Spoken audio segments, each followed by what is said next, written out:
এপ্রিলে কি মিলবে না লক্ষ্মীর ভান্ডারের টাকা?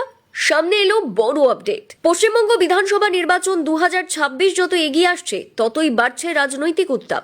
জনসংযোগ বাড়াতে ব্যস্ত হয়ে পড়েছেন বিভিন্ন দলের নেতা মন্ত্রীরা। এই পরিস্থিতিতে এপ্রিল মাসে লক্ষ্মীর ভান্ডার প্রকল্পের টাকা কবে উপভোক্তাদের অ্যাকাউন্টে ঢুকবে তা নিয়ে জল্পনা তৈরি হয়েছে।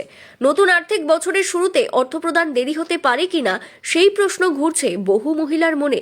এর মধ্যেই শোনা যাচ্ছে ভোটের ফল ঘোষণা না হওয়া পর্যন্ত এই প্রকল্পের অর্থ বিতরণ সাময়িকভাবে বন্ধ থাকতে পারে। উল্লেখ্য, 2021 সালের বিধানসভা নির্বাচনের আগে মহিলাদের জন্য বড় প্রতিশ্রুতি হিসেবে লক্ষ্মীর ভান্ডার প্রকল্প চালু করার কথা ঘোষণা করা হয়। নির্বাচনে জয়ের পর তা বাস্তবায়ন করা হয়। যদিও বিরোধীরা এই প্রকল্পকে খয়রাতি রাজনীতি বলে সমালোচনা করেছে, সময়ের সঙ্গে জনপ্রিয়তা বেড়েছে।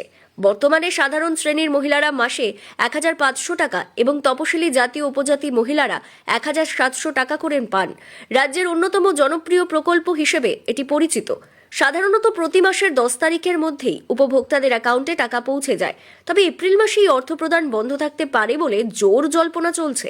এর অন্যতম কারণ হিসেবে ধরা হচ্ছে নির্বাচনকালীন আচরণবিধি। ভোটের সময় নতুন সরকারি ঘোষণা বা আর্থিক সুবিধা বিতরণে কিছু বিধিনিষেধ থাকে। সেই কারণেই ভোটের ফল প্রকাশ না হওয়া পর্যন্ত কিস্তি আটকে থাকতে পারে বলে অনুমান করা হচ্ছে।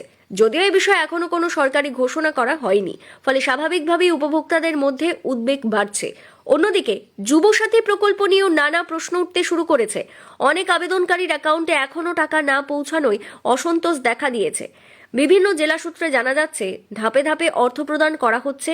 যারা অনলাইনে আবেদন করেছিলেন তাদের তথ্য আগে থেকেই সিস্টেমে থাকায় যাচাই প্রক্রিয়া দ্রুত সম্পন্ন হয়েছে। ফলে অনেকের অ্যাকাউন্টে ইতিমধ্যেই টাকা ঢুকতে শুরু করেছে, যদিও এখনো সকলেই তা পাননি।